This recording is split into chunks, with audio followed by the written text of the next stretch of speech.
প্রিয় দর্শক, মানুষ বাদেও জান্নাতে যাবে বেশ কয়েকটি প্রাণী, যেমন ইউনুস নবীকে গিলে ফেলা বিশাল মাছ, হজরত ইব্রাহিম নবীর ভেড়া, আসহাবে কাহাফের কুকুর, এছাড়াও সুলিমান নবীর হুদহুদ পাখি।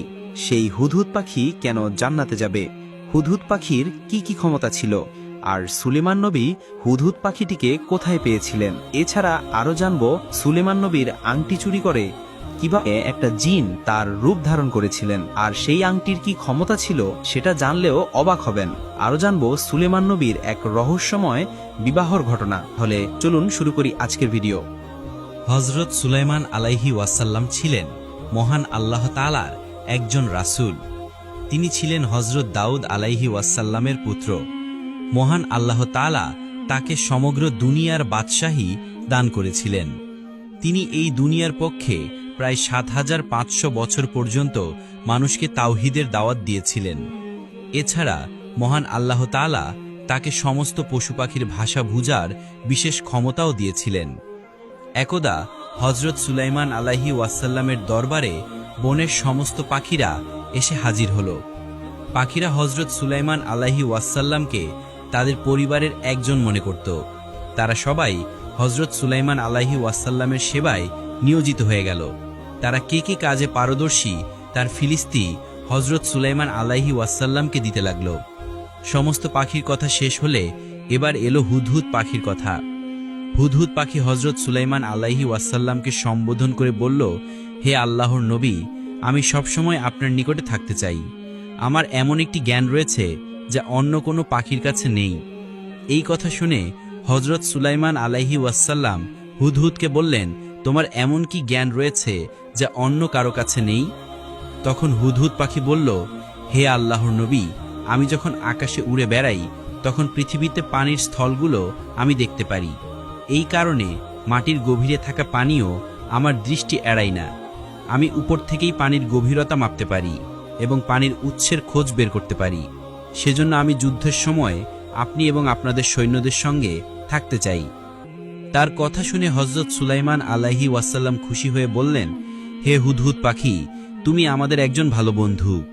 আমরা যখন পানি ও ঘাসবিহীন মরুভূমিতে অবস্থান করব তখন তুমি আমাদের সঙ্গে থেকো।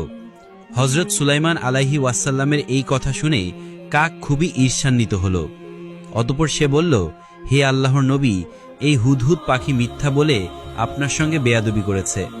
সে আকাশ থেকে মাটির ভেতরের পানির গভীরতা দেখতে পায়, অথচ এক মুঠো মাটির নিচে তার জন্য পেতে রাখা ফাঁদ সে দেখতে পায় না। যদি তার কথা সত্যিই হয় তাহলে সে মাটির ওপরে শিকারীর রেখে দেওয়া ফাঁদে আটকে যায় কেন? কাকের কথা শুনে হজরত সুলাইমান আলাইহি ওয়াসাল্লাম হুদহুদ পাখিকে জিজ্ঞাসা করলেন, হে হুদহুদ, কাক যা বলেছে তা কি সত্য?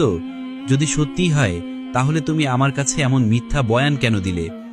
হুদহুদ বলল, হে আল্লাহর নবী, দয়া করে শত্রুর কথায় কান দেবেন না। আমি আমার জ্ঞান এবং দক্ষতা নিয়ে যা বলেছি তা মিথ্যা হলে আমাকে হত্যা করে ফেলুন। কাক আমার বিরুদ্ধে যা বলেছেন তা দিয়ে সে মহান আল্লাহ তাআলার আদেশ এবং সিদ্ধান্তকে অস্বীকার করেছেন। সে এই কথা বুঝতে পারছে না যে নিয়তির কারণে আমি ফাঁদ দেখতে পাই না। এটার সঙ্গে মাটির নিচে থাকা পানি দেখতে পাওয়া বা না পাওয়ার কোনো সম্পর্ক নেই। মহান আল্লাহ তাআলা যদি আমাকে ফাঁদ দেখার ক্ষমতা দিতেন তবে অবশ্যই আমি মাটিতে থাকা ফাঁদ দেখতে পেতাম। একদিন হজরত সুলাইমান আলাইহি ওয়াসাল্লাম তার দরবারে বসেছিলেন। তখন মালাকুল মাউত হজরত আজরাইল আলাইহি ওয়াসাল্লাম তার দরবারে এসে হাজির হলেন। হজরত সুলাইমান আলাইহি ওয়াসাল্লাম আজরাইল আলাইহি ওয়াসাল্লামকে জিজ্ঞাসা করলেন, হে ভাই মালাকুল মাউত, আপনি এখানে কেন? জবাবে মালাকুল মাউত বললেন, আমি আপনার সঙ্গে কথা বলতে এসেছি, কথা বলেই চলে যাব।